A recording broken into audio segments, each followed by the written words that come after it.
everyone. I'm Brooke Slick. I'm Tammy Richard. And I am Jeffrey Root. Awesome. You guys, this is kind of a surprise.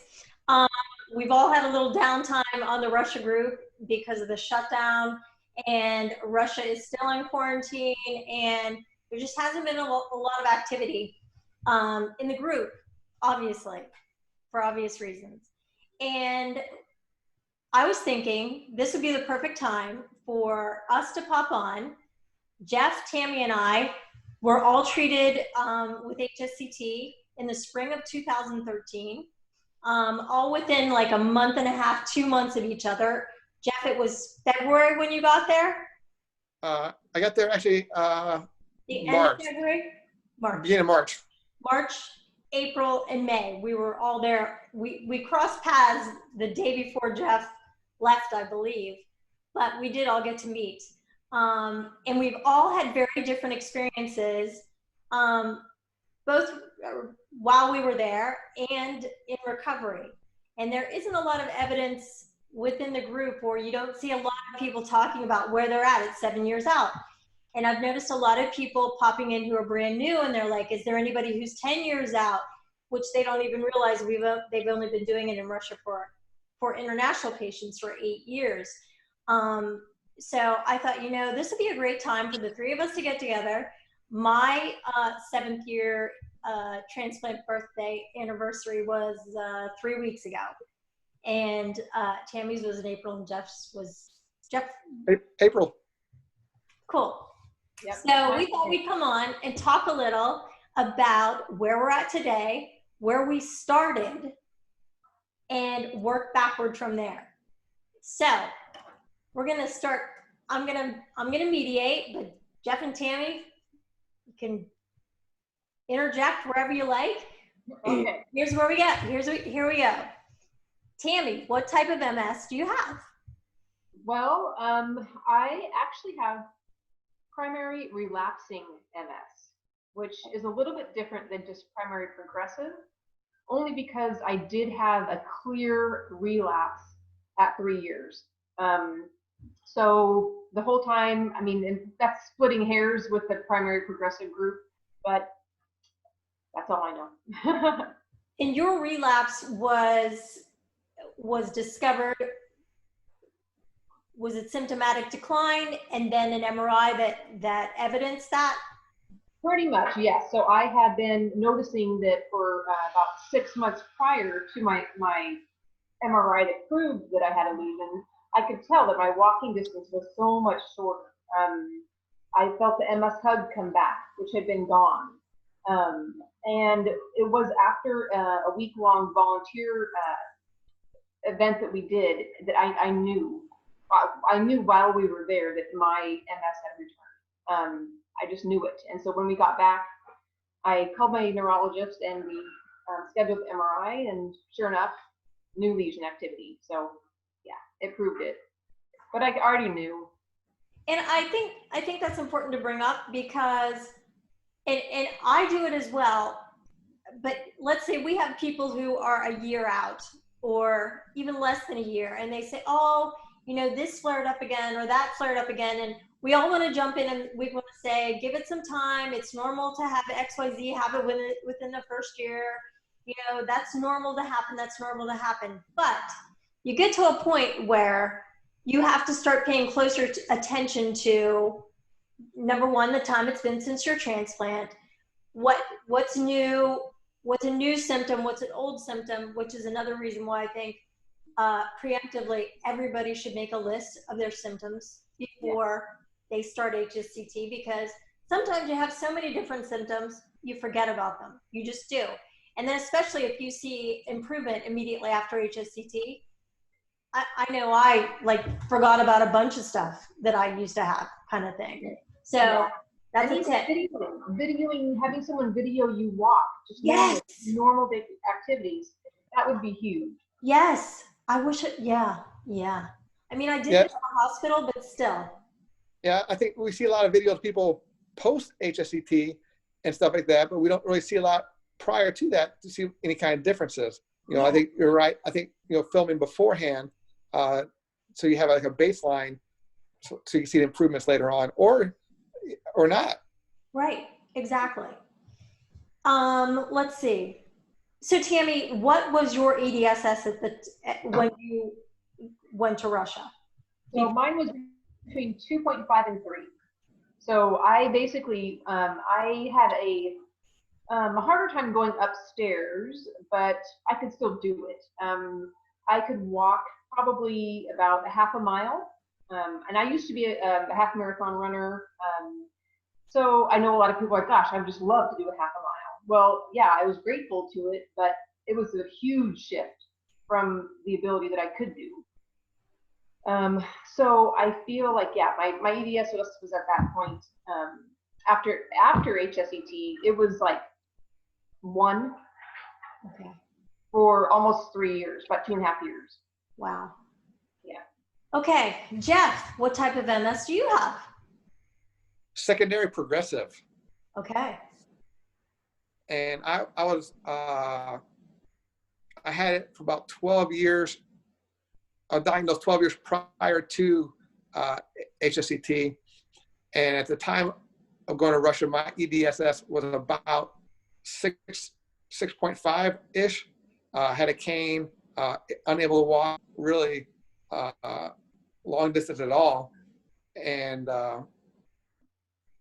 and former military, retired, like Tammy, I used to run quite often, and so going to that stage of not being able to walk very well and needing a was a big deal.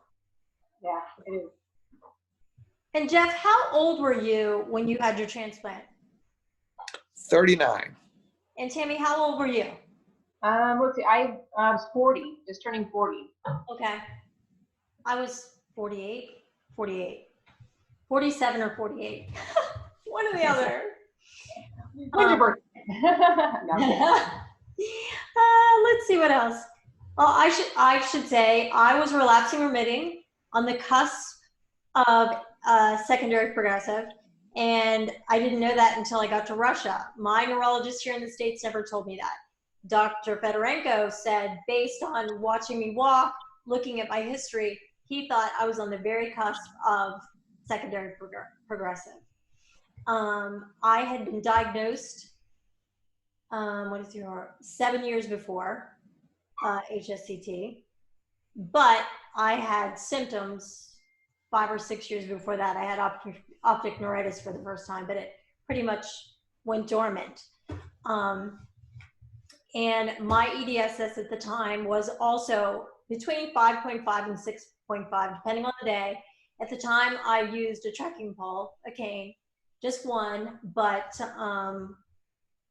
my biggest symptom was foot drop. My biggest problem was foot drop. That's what was holding me back the most. And I definitely had a swing gait, where I circumvent the leg. MS hug was an awful problem. I had that almost 24/7 for 3 years before transplant.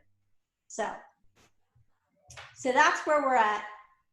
That's our baseline, just for any of you listening. That's where we started, and then we're going to move forward from there.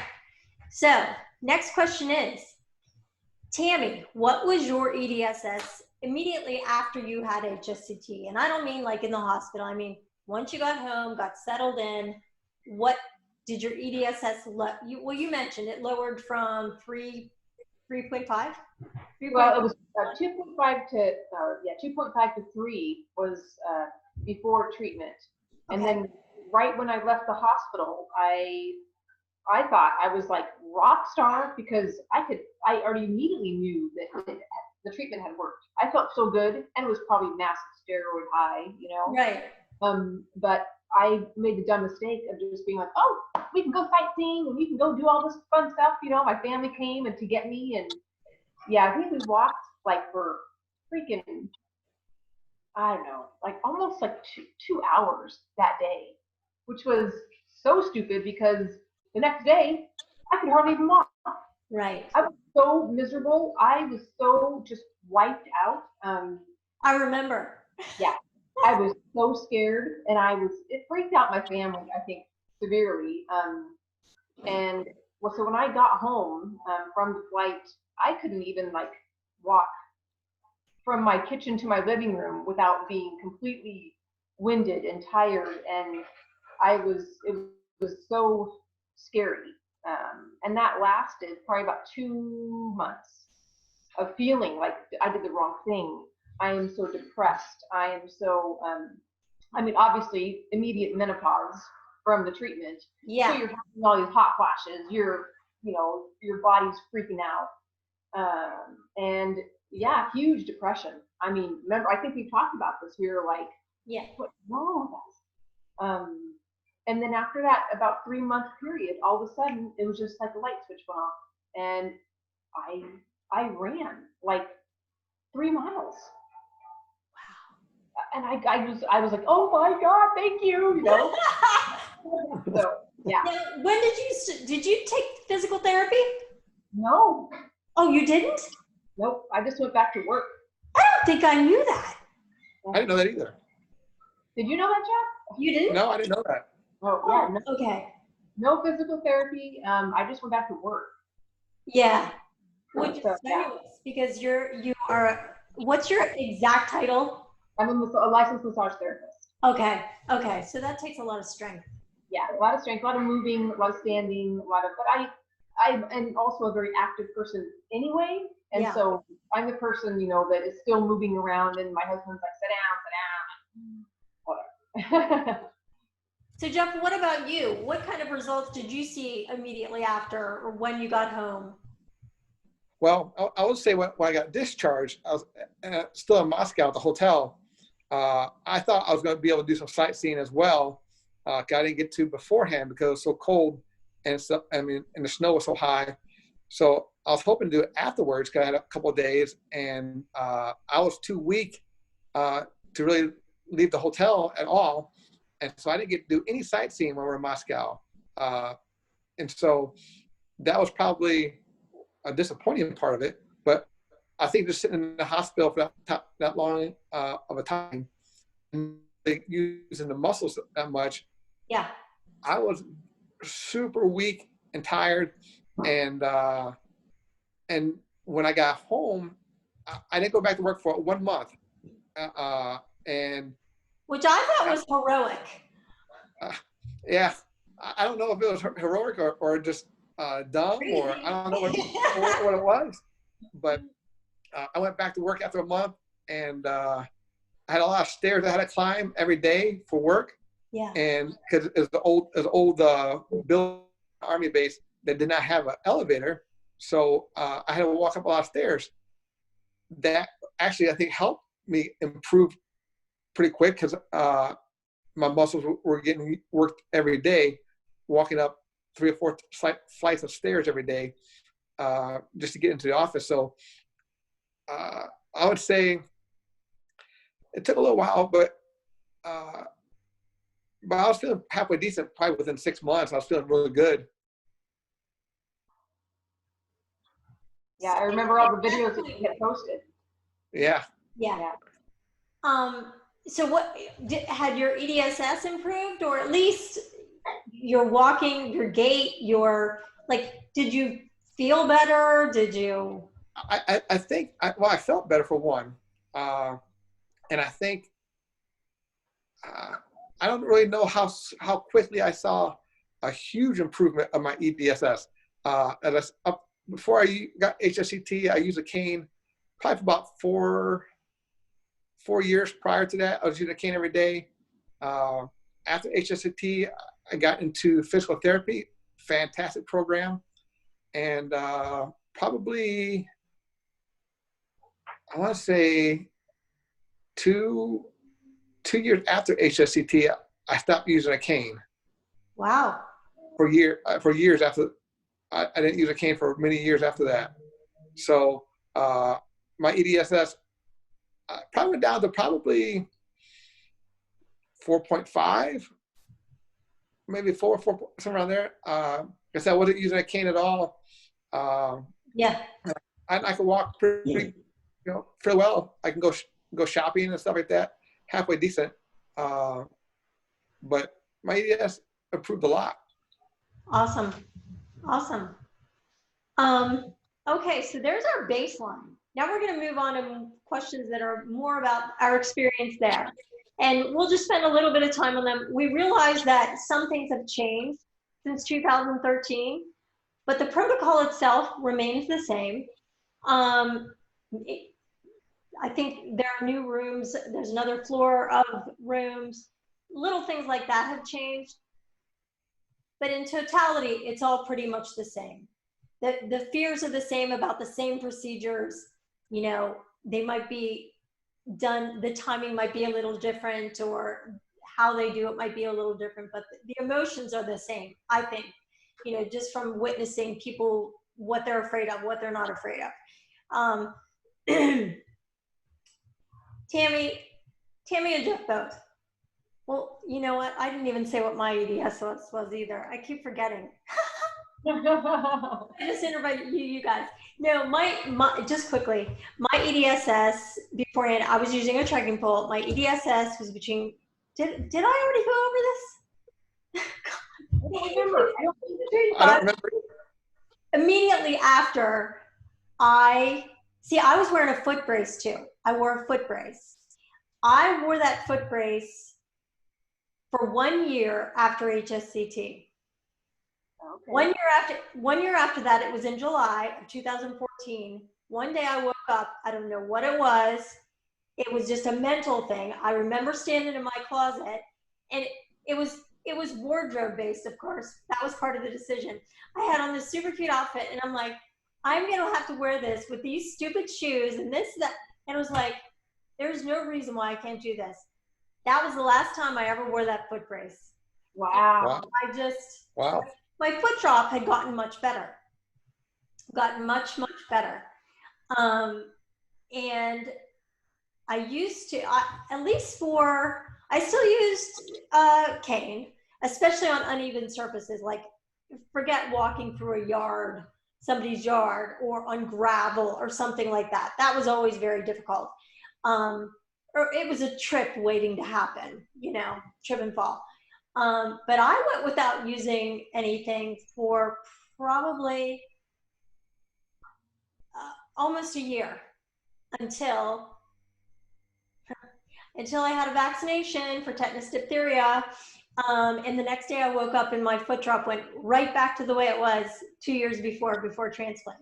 So I don't care what they say on any of the groups where they say, oh, there's no clinical evidence to, you know, blah, blah, blah, blah, blah. There was no coincidence. In 1 day after this, I wake up, and the day before, I didn't need a cane, I didn't need anything, and the next day. So just a little, that's just my experience. Well, yeah, I forgot to mention mine as well about vaccines. I did get vaccines, and it's a weird thing to try to piece, because mine wasn't the same as yours, like an overnight experience. I had a series of like Hep A, Hep C. I had 2 polio. I had something else I can't remember. Oh, the pneumovax, the Prevnar 13. I actually 2 of those because they forgot that they already gave me one, so they gave me another one shortly thereafter. But it wasn't like an immediate, and so of course, you know, when I did relapse, I was thinking of all the stuff I had done, and I completely regret it. Completely. Yeah. So yeah. Anyway. Yeah. If I could change anything about my recovery, that would have been, and the only reason I did it is because my neurologist said to me, I watched a patient die from tetanus. And he described what it looked like to see someone die with it. Well, I'm like, okay, I'll get it. Oh, why did I listen? But anyway, so let me get back to our list here. Okay, before treatment, what were you guys most worried about before treatment? Like, what scared you the most? The thought of what? Other than dying, because of course everybody for a quick second might think, oh gosh, I could maybe die from this. But other than that, knowing all what was ahead of you, thank God for Amy Peterson and Phoebe, who had blogged the experience, so we had a little bit of an idea what was going to be happening. What of all of those things were you most afraid of? Jeff, I want to hear what you have to say. Yeah, Jeff. I'll pop in first. Well, obviously the first one is the language barrier. You know, that's always a concern going to another country. And so that was probably one of the big ones. And one of the goofy things was chemotherapy and losing my hair.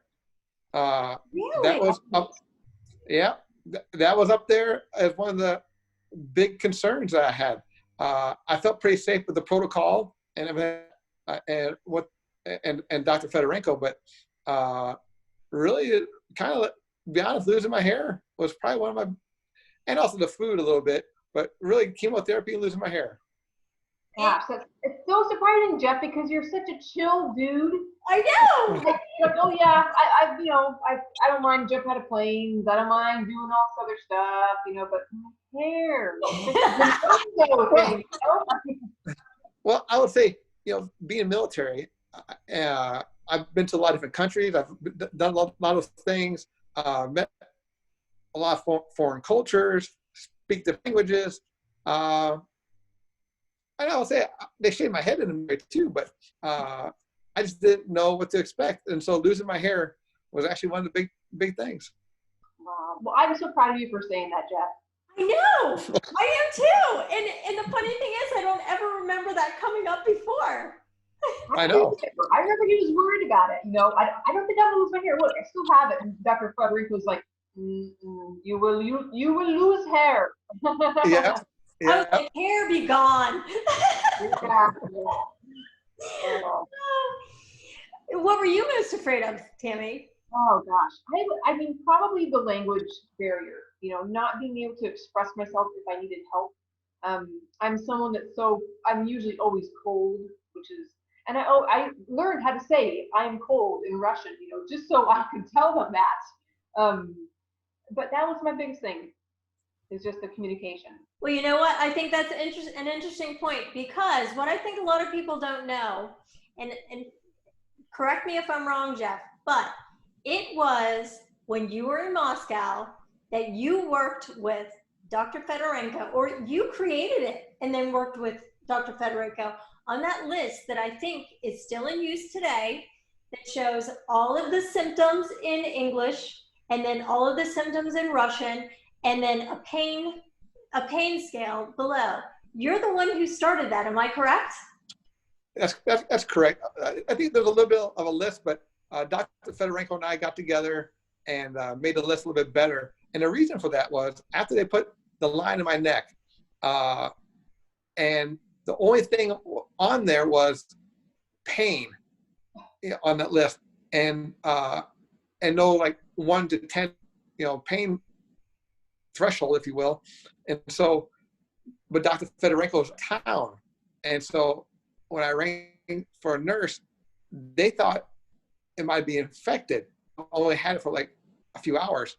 And I said, no, it's not like that kind of pain. It's mostly discomfort. It's not like, and so that's when Dr. Fedorenko and I got back to, when he got back, we got together and figured it out, you know, a better list, an explanation. So that way we could express ourselves better than we could previous to that. Jeff, you know what? You're going to get a Daniel Boone hat for Christmas this year, because you not only pioneered this Russia forum, but you pioneered a language, you know, not a tutorial, but a language tool that is still in use today. Yeah. I'm shocked. I'm really shocked that it's still being used today. Oh yeah. And I'm sure there are many veterans who are thanking you right now. Thank you, thank you, thank you. It saved me on the day that I thought I was going to pass out, or, you know, my chest, you know, or whatever. But I would say, like, people now also are very lucky. Not only Dr. Fedorenko, but also Anastasia. I think she does a great job bridging that gap, that language barrier people have. She's an angel. Very lucky to have her. Unfortunately, we didn't have her when we were there, but I think that live will still help, but I think anesthesia probably is a godsend, really. She's a queen. Yeah. Now, what about you, Brooke? What were you afraid of? Well, I'll tell you what I was afraid of. Okay. I of course was afraid of the cath line, which back then, first of all, I'm petrified of needles. Okay, somebody with MS who's petrified of needles. Go figure. I was petrified of getting a neckline. I ended up not getting a neckline. I got a subclavian. Now back then they were it was kind of mixed. Now I think you get 2 different necklines if I'm correct. You get one for apheresis, and then they take that out, and then you get another one for the rest of your stay. I'm pretty sure. You guys, whenever I post this, put it in the comments. But Tammy, I was looking at, because we called ourselves the Three Musketeers, MS-keteers. And that's what the messenger group, I looked back at that today to our conversation from 2013. And you were telling me, I'm like, oh, how was your day today? And you said, oh, I had my 2nd day of apheresis. And you said, my arms are killing me. Well, that's the thing. I had my apheresis in this part of my arm as well. And they were like black and blue, like totally black and blue. I had apheresis for 2 days to get the required amount. You had 2 days. Jeff, how many days did you have? I had 2. Did you? Okay. All right. And did you do it through the arms also? Yep, I did. Okay. In the arm. And that is one thing that changed not long after we left. And I think there was a changing of guards as far as the surgeon who did the cath lines. And the surgeon who took over, number one, I know that she did not prefer doing subclavian because the catheter got too close to the heart. You could like puncture your lung, your heart, something. So then they started going to like all neck. Unless, of course, they have a problem with the neck, I think they would do subclavian. But I loved my subclavian. Praise Jesus for subclavian. But so many people do. And that's the thing. I was afraid of that. And there's one other thing, and Tammy, you'll remember this. Jeff, I don't even know if you were part of this conversation or not. But the one thing I did not know, and it wasn't a fear, like, oh my God, that's going to hurt fear. It was a, oh my God, I don't want to do that fear. It was the trans-vag ultrasound. Do you remember? Yes, I remember. I was like, Jeff, you never told me they were going to do that. And Jeff was like, why would I? I had no idea. And then you told me, and I was like, do I even need HSCT? I just didn't want to do it. I didn't want to do it. It took 2 seconds. I still remember the room that it was done in. It was like an office. Yeah. Like beside someone's desk. Yeah, little partition thingies, that's it. I mean, there was privacy and everything, but it was like, I thought it was going in to sign some papers, It's like, no. Yeah, drop trowel, there you go. Oh my God. But that was the only other thing. I really wasn't afraid of much else. And in hindsight, none of it was so fearful. Like, and we say it now, 7 years out, and even a week after all these things I feared were over and I was still in the hospital, I don't know why I wasted so much time worrying about the cath, worrying about the ultrasound, just all these little things. It just, stay calm. You're going to get through it and it's going to be fine. And they're going to take care of you really well. I mean, the staff is awesome. We love the staff. How about it? Oh my God. Oh yeah. Oh yeah. Remember Bon Appetit, ladies? Oh. Yes. The woman who delivered our food, we called her Bon Appetit. How many bread do you want? Yes. Oh yeah. I want 2 bread. Every time. And like, I know I would like stock up on butter and things. And like we try to find different ways to use it in all the different meals, and yeah, it's crazy. But I didn't think the food was that bad. If I didn't like something, I didn't eat it. There was always extra bread and butter. It's like, Totally. It was not that bad. And I mean, I do miss some of the food, and I'll have like chicken and rice sometimes now, and it definitely makes me very nostalgic. And I think when I got back, I pretty much had a boiled egg with breakfast every day for like 3 weeks. And I'm like, wait a minute, I can have something else now. yeah. But Yeah, I didn't, growing up, I never liked oatmeal, but there, you know, you look forward to it sometimes. You're like, man, I didn't like it as a kid, but now I like it. And, you know, certain things, honestly, certain foods, and many times we had it, I didn't acquire a taste for it. But as you said, bread, I had peanut butter, and I just load up on that. So it wasn't that bad. And Jeff, I specifically remember you had a stash of a little something. My M&Ms. Your M&Ms. Were they peanut M&Ms? Nope, plain. Plain. Okay. I had a big old bag of M&Ms, and then I brought a bunch of peanut butter too. And it made it through. Yeah. You got through customs. Yeah. I ate a lot of crackers.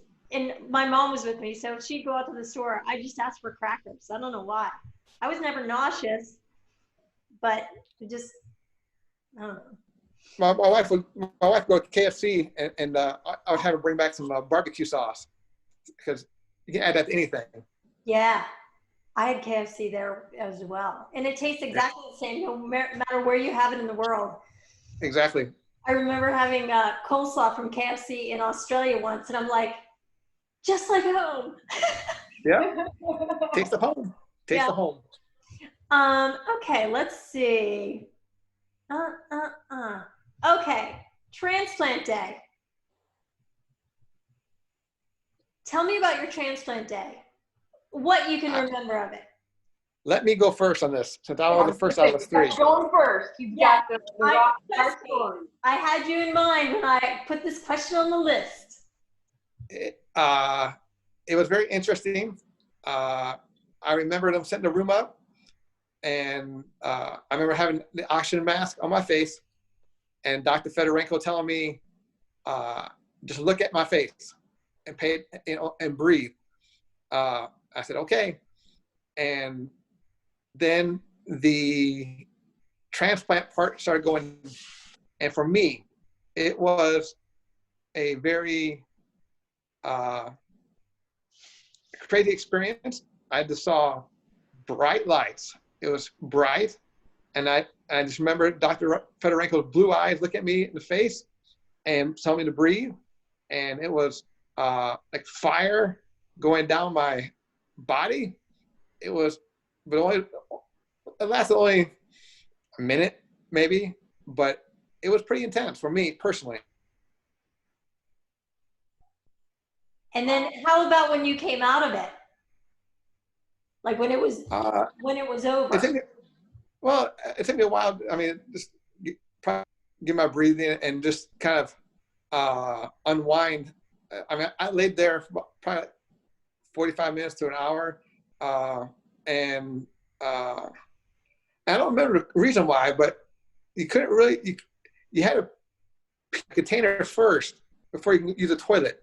Dr. Fedorenko gave me this thing, and I don't remember the reason for that, but I laid there for an hour just to relax, and then they put my room back to where it was prior to the transplant. Okay. Tammy, how about you? Yeah, I was so glad that I could talk to Jeff before it was my turn, because when Jeff told me that, I was kind of like, I guess, anticipating something similar. Yes. Ready for that. Me too. And so I didn't feel that. I mean, Dr. F definitely said, look at me, breathe. I have really stupidly low blood pressure usually, and so they were a little bit ready for the having to, you know, give me an injection or something to make my blood pressure go back up. Yeah. But I remember the taste, the metallic taste of blood, I suppose, or whatever it was. That's what it tasted like to me. It was iron, blood. It was really hot on my chest. I felt some pressure. And then the same thing, I just kind of laid there for a little bit.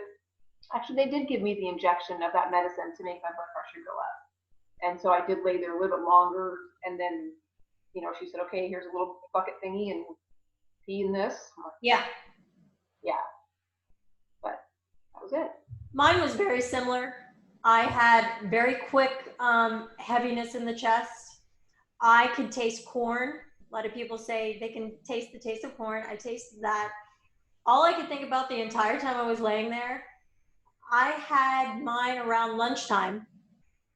And of course I hadn't eaten since, you couldn't eat beforehand that day. So I hadn't eaten since the night before. They brought my lunch right before my transplant and put it right beside where I was having the transplant. So I'm laying there smelling the food the whole time. All I wanted to do was eat. I'm telling you, I was up and out of that bed after that transplant. I could not, you know, women at least have to pee in a toilet, a bedside toilet first before you can go to the bathroom. Well, I could not. I don't know if it was because it was too short. I don't know what it was, but I could not navigate that thing, mount it per se, for my life. So they let me use the regular toilet. Okay. And then I was like, went to the ladies' room and I was eating my lunch. Within 45 minutes, I was eating. So I felt great afterwards. So Jeff, you had the honor of having the twinkling lights and the crazy experience. It was very intense. And as we talk about all the time, is everyone's experiences are different. And mine was just a crazy experience. Something I get. I mean, it was just crazy intense. I mean, it was insane. How many Bon Jovi videos did you watch before you had your transplant? I was just, as I said, music. A little inside joke. Jeff loves the 80s rock. Exactly. Oh my gosh. Okay, let's see. We talked about the language barrier. Okay, was there at any time while you were there, did you feel unsafe or unattended to? Never. Not once. Yeah. I didn't talk about today. Dr. Fedorenko is probably the most attentive doctor that I've ever met in my life.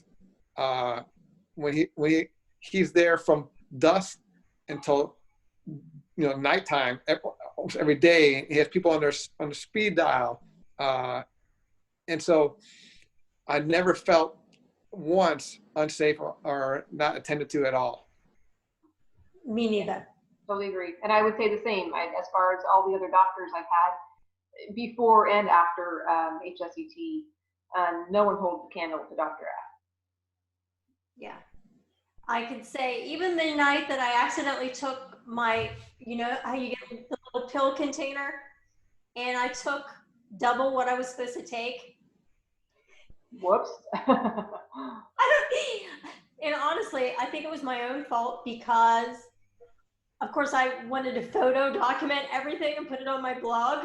So I took a picture of the pill container, and when I did it, I think I tipped it, and some of the pills from one part got into the other, and I didn't realize it until after I had taken them. So I buzzed the nurses. They came in right away, and that was a little difficult to explain, but they got it. And I'm sure the franticness of my gestures in my face, I'm like, they called him at home. It was pitch dark. I don't know. I want to say it was 11 o'clock at night, maybe. I don't know. He was on the phone right away, like right away. And he's like, don't worry, don't worry, don't worry. He said they're prophylactic anyway. You know, they're just for safety measures. It's not like it's anything that's going to make me, So, oh yeah, he was right there even when he wasn't there. So, always felt safe. So let's see. Okay, let's go to isolation. How did you guys pass the time in isolation? I talked to you guys. Yeah. Yeah. Exactly. Mine was karaoke. Oh yeah.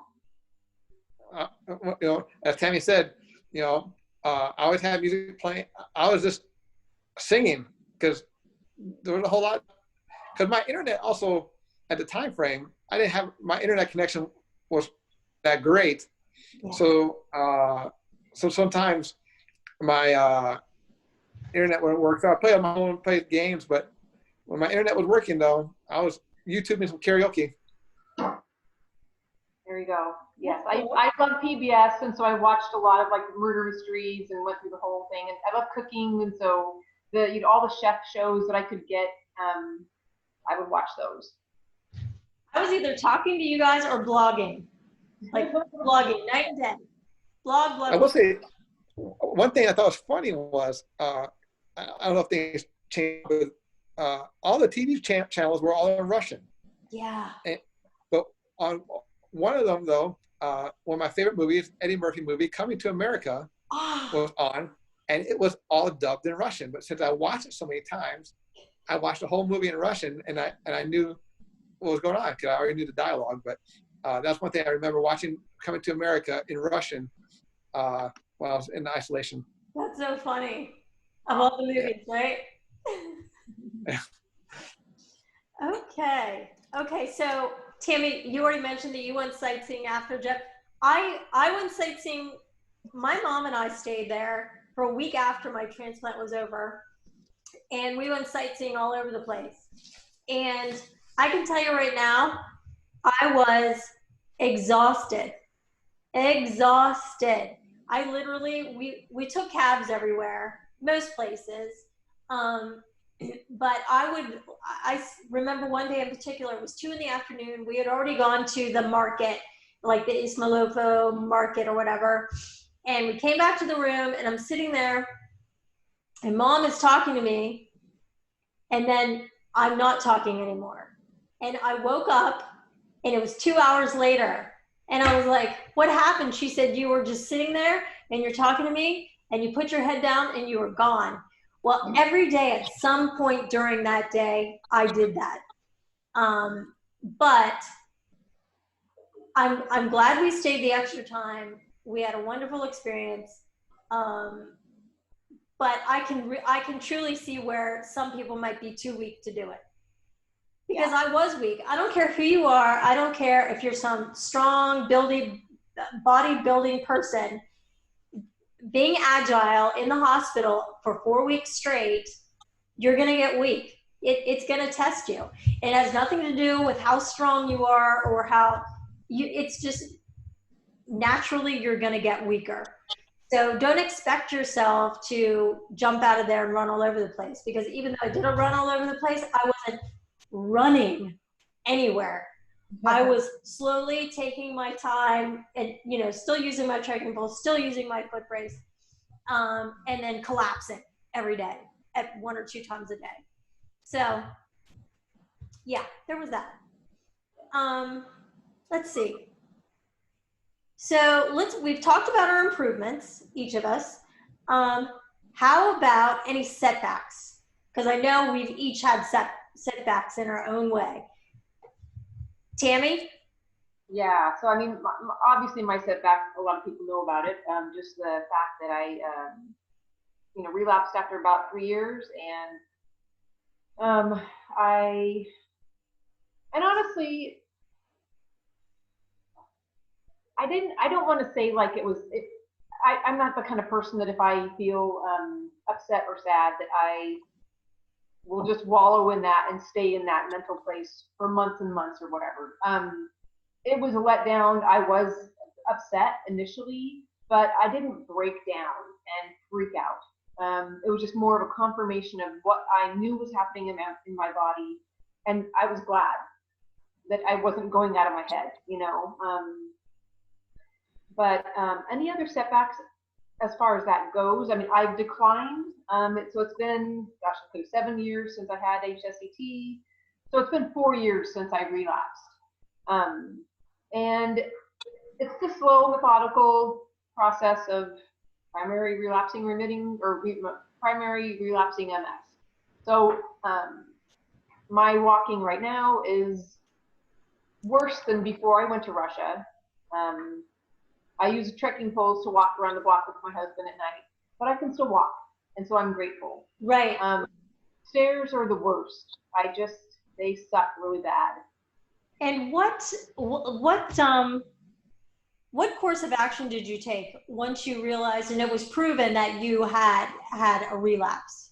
So I immediately sent all the information to Dr. F, and then I thought, crap, now I need to find a new neurologist because I fired my other one. I didn't like her. She wasn't supportive in any way of HSCT.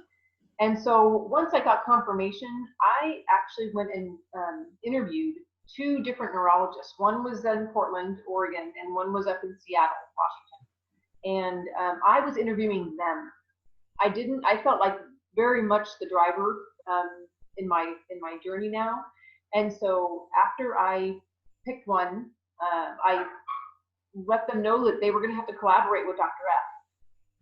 And if they weren't okay with that, then I wasn't going to choose them.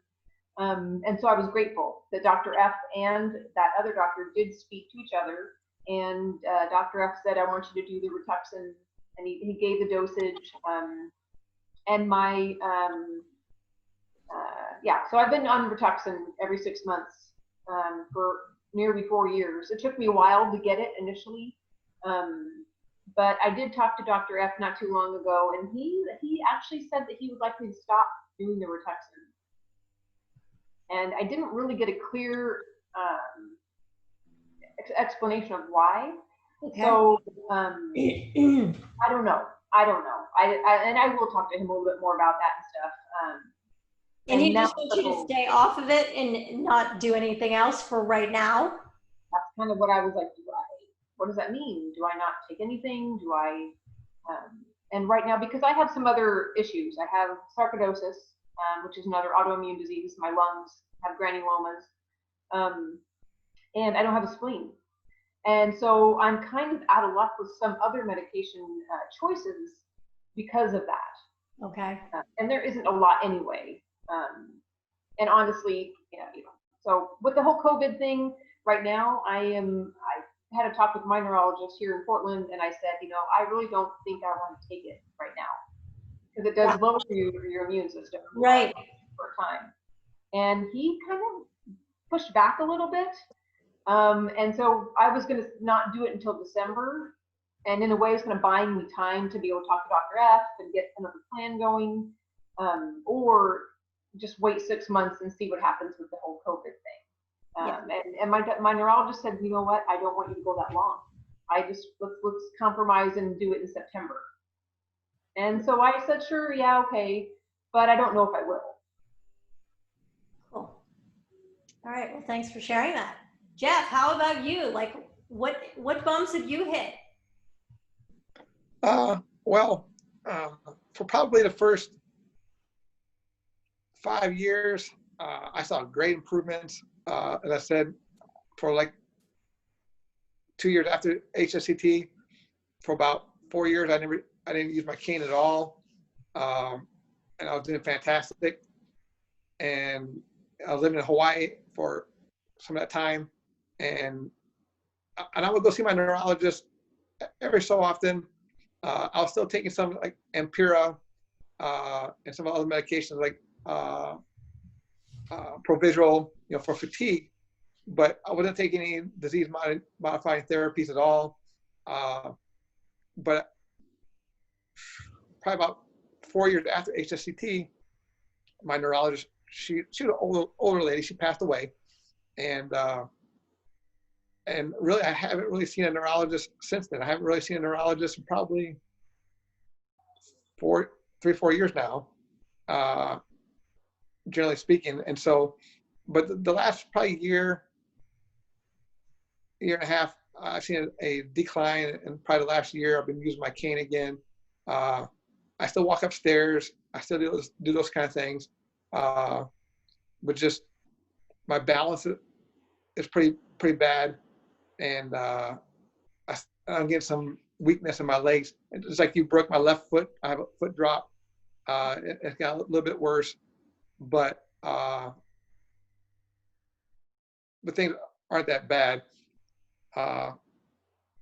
I'm trying to, I live in Las Vegas now, get a new neurologist. Tammy was on me for a long time trying to get on the same medication she's on, possibly. But, being here, it's been a roller coaster trying to get the treatment that I want to get here. The neurologist here, I had a good one, but that fell through. I was went through physical therapy for a while here, but they were horrible. So hopefully after this COVID-19 thing dies down, I can get back on track and try to get the treatment that I need.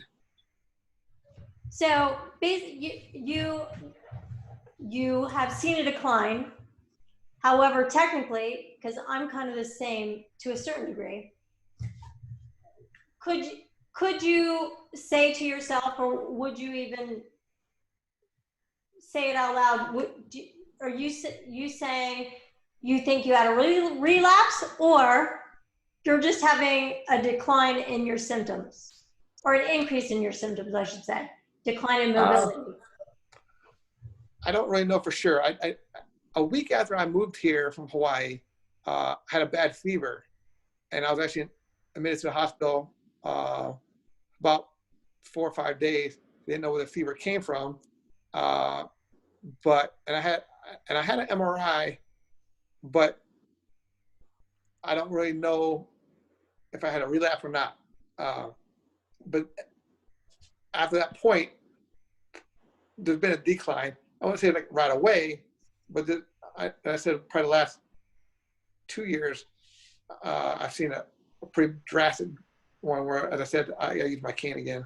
Well, I'm not one to say, yes, I had a relapse. Right. I don't know for sure. Because in the many years I've been diagnosed, I can never really pinpoint a solid, I had a relapse or it knocked me out.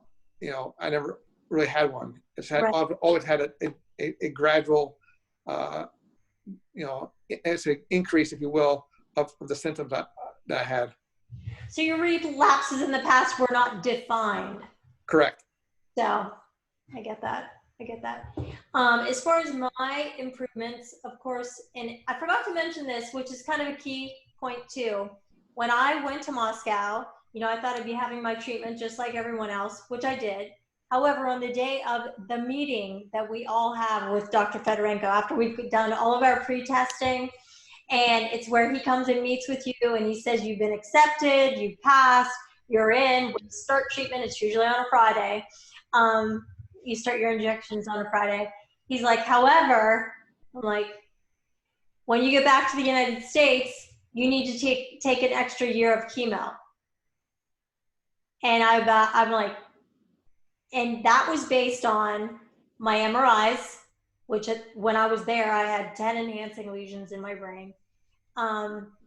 Just looking back over my history, there were like 4 different factors, and Anastasia sent these to me at one point when I asked her, but it was my intolerance to, or I failed so many drugs. I was on beta-seron, Copaxone, Galenia, Fingolimod at the time. I was in the trial of it.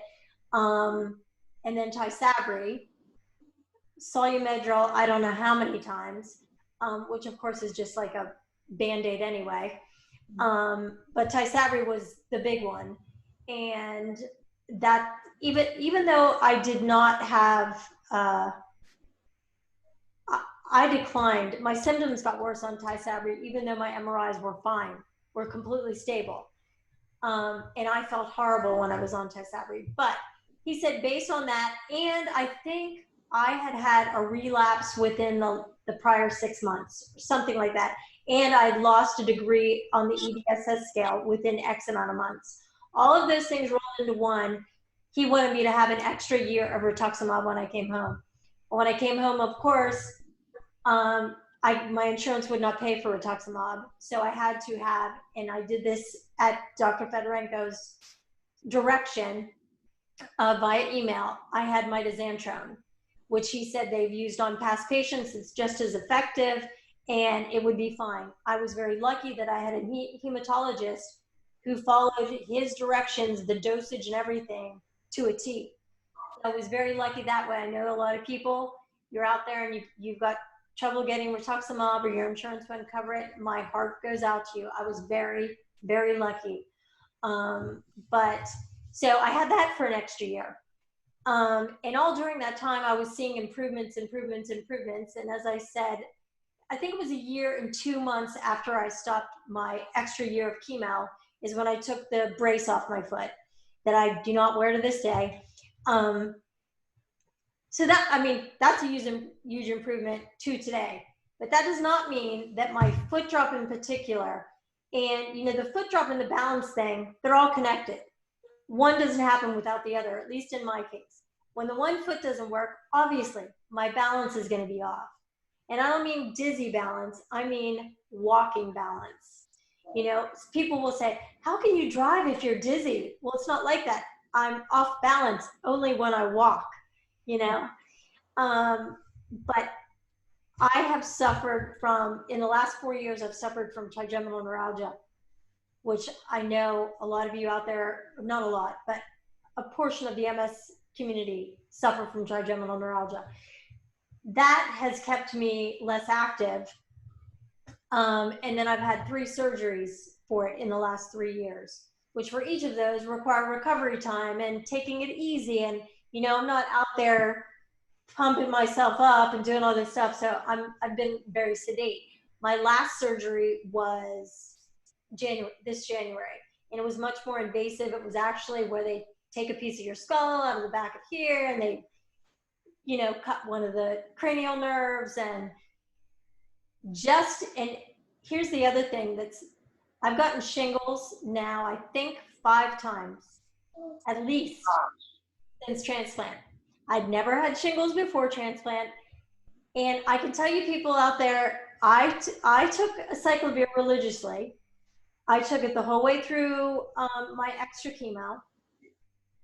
So it wasn't until I got a little cocky and went off the acyclovir, and next thing you know, I had shingles. So I was like, oh, I'm never going to do that again. Well, the next 2 times I got shingles were because I said, I'll be fine. And I went off them. Now, this was after that 2-year mark that or 1-year mark that a lot of people say, oh, after a year, you don't have to take it anymore. Well, that's not the case for me. And last year, my hematologist finally said, you know, you just need to stay on these proactively. Well, I did that. Well, I got sick this past November. I got a really, really, really bad flu and fever and I don't know what all. And because I was taking antibiotics, I did not take my acyclovir because I was afraid that they might counteract each other. Well, my trigeminal neuralgia came back and so did my shingles. So then I ended up getting surgery. The shingles had gone away. And a week after the surgery, I get home and I get shingles again. And for me, it was in my lower back, on my knee, on my foot. I always was ahead of it. I mean, I always jumped on it right away. It never went full on. But a lot of your symptoms, like my left leg, which was always my good leg, it's the one that got the shingles in the foot and the knee. So now parts of that leg are numb and knee. And my foot does not work as well as it used to work. So it messes with my balance. So add to that, like right after I get over that, I got sick again. And then we went into lockdown.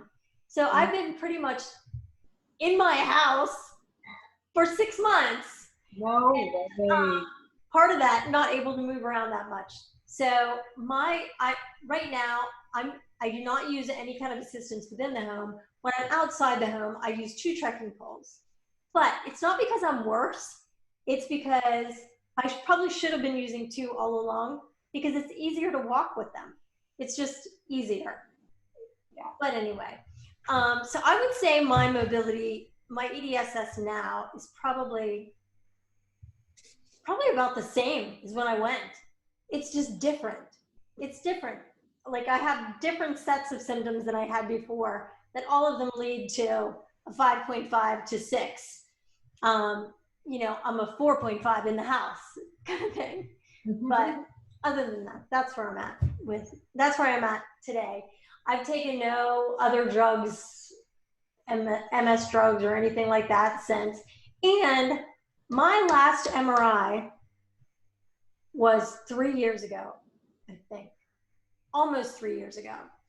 And at the time I had no progression. It was 2 years ago. I'm sorry, it was 2 years ago. I had no progression within the 5 years.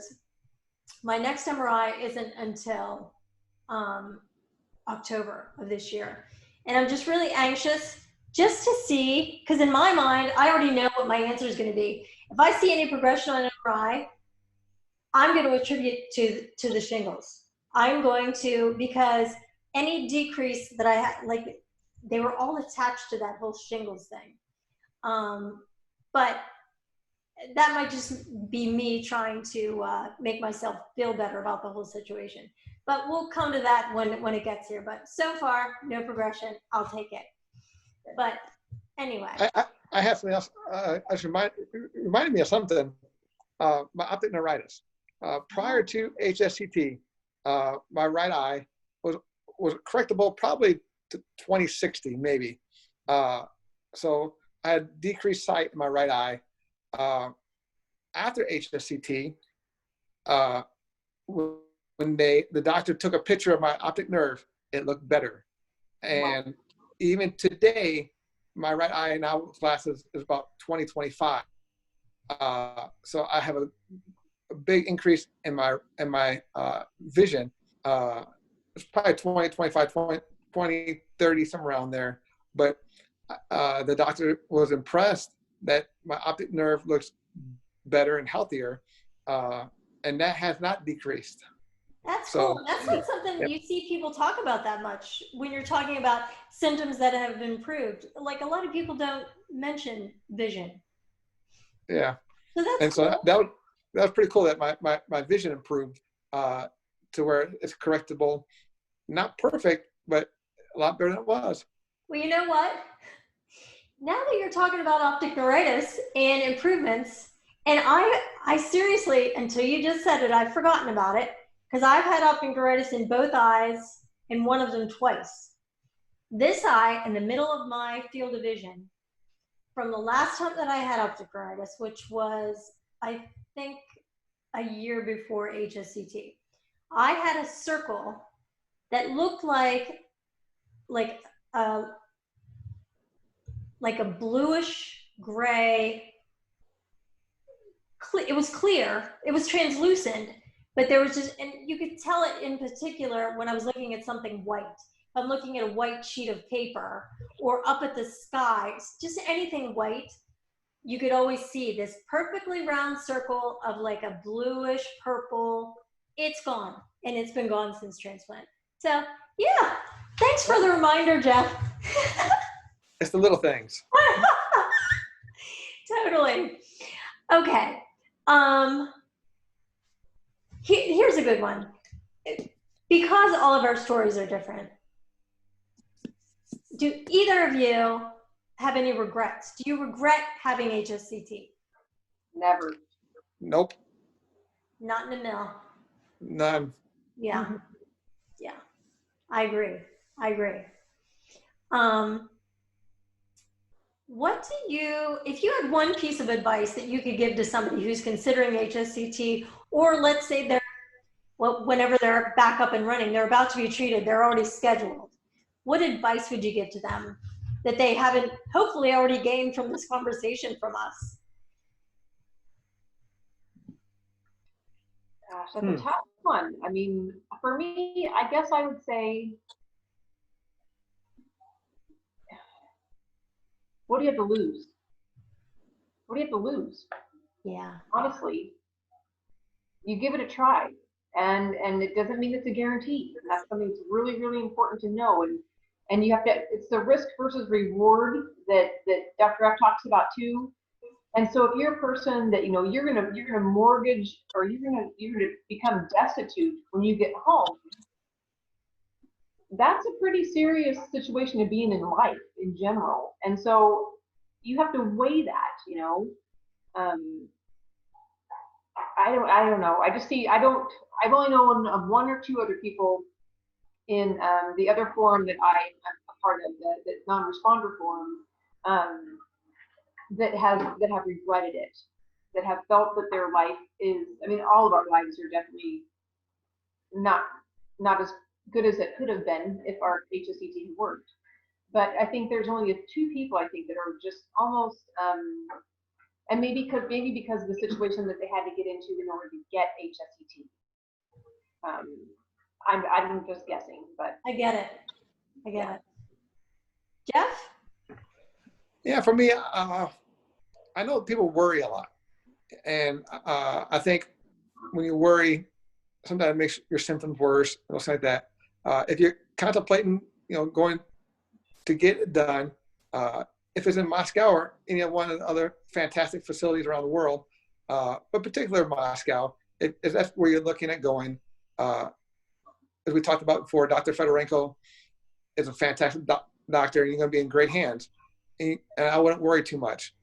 But and to be, and our forum that we have is a good place to do this. Try and find people who are going at the same time you're going, and get connected. Because Brooke, Tammy, and I, we all have this connection that that won't have anybody else. I was lucky enough to go with, both of you two, fantastic ladies that made it better. And I think if you are there, you can lean on your fellow comrades and help you get through it, because there will be tough times in treatment. There will be times, for example, the last day of chemo for me, that was a rough day, but you can lean on each other, and I think it helps, especially if you don't have your family members there with you. You're there going through a pretty serious treatment, and so having friends there that you can talk to and lean on, who's going through the same thing you're going through, is helpful. Awesome. Agree with that 100%. How about it, Tammy? yeah. I think I have two pieces of advice. Number one would be, and I did this for myself, I promised myself that I would not go in expecting symptomatic improvements. I wouldn't be banking everything on symptomatic improvement. Because I think a lot of people do that. And then when they don't see improvement, or maybe they see improvement in something that they didn't really care about whether they had improvement about, they get disappointed and they get depressed, or they think it didn't work, or you may not see a single improvement. But the goal is for you to never see any more progression, that the symptoms don't get worse unless, it's related to a fever or an illness or something like that, which that can happen too. And that's the other part of my advice.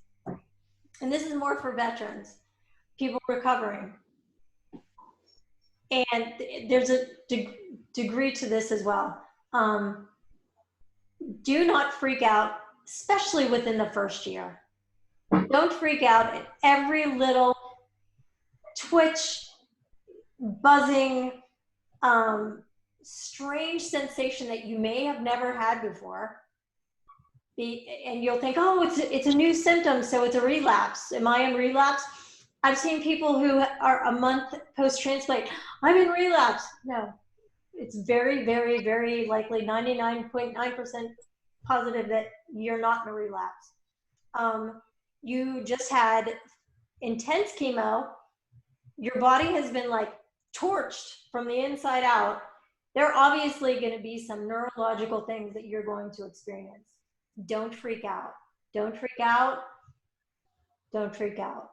It's only when you get to a certain point where, Tammy, we discussed this before we started recording. That doesn't mean, because of course the rest of the community, when somebody comes on to the veterans groups or wherever, and they say, I'm having these symptoms, am I having a relapse, blah, blah, blah. Well, everybody jumps in, including myself, and I'll say, don't freak out, blah, blah, blah. keep track of it, whatever. But you get to a point where, I don't know, maybe you're closer to 2 years. And I'm just pulling that out of thin air. Let's say 2 to 3 years. And these kind of things start happening. And they're definitely new symptoms, or definitely a worsening, a consistent worsening of a symptom. Or sometimes it comes down to just gut. You just know. You just know. I think, Tammy, you said that. And I've seen other people say that as well. You just know. Obviously, you need to contact your neurologist. You need to see what's going on. You could have relapsed, but don't let that be the first thing you think of, especially not within that first 1 year to 1.5 years. Your body's been through a lot. Give yourself a chance to heal. You might have had this disease for 15 years. It took you 15 years to get to the point that you were in disability or progression. It took you 15 years to get there. It's not going to disappear overnight. It's just not. It's not likely to. You've got to build yourself back. And yes, UTIs, sicknesses, fevers, any kind of hidden infection at all. You can have a sinus infection and it can kick your ass totally. You can be like in bed, or your foot drops worse, or your numbness is worse, just from a sinus infection, just any little crazy thing. So don't panic, but that's my advice. You guys, I hope, and to everybody who's listening, I hope you liked our little surprise. I can't tell you how excited I am to talk to Jeff and Tammy. We talk on Messenger, but we usually don't video chat. So this is very exciting for us. I'm on the eastern side of the US. Jeff is in Las Vegas and Tammy is in the state of Washington on the other side of the country. So it's very exciting. But we hope, we try to cover, you know, most of the basic questions that we see over and over and over again. And there just aren't a lot of testimonials from people who are 7 years out. And we, of course, want to thank Amy Peterson and Phoebe Scopes for being the first 2 international patients in the fall of 2012, who we both followed and ended up applying and getting in. So we're so thankful for them, who had absolutely nothing to go by. Like they were our teachers. So they were the brave ones. You know, we're all brave for doing this, but they were like way brave. So anyway, hope you guys enjoyed this, and I hope you all are staying safe no matter where you are in the world. And we hope and pray that Moscow will be opening their doors sometime soon for you all to be treated. In the meantime, take care. Take care, everybody. Take care. Bye. Okay.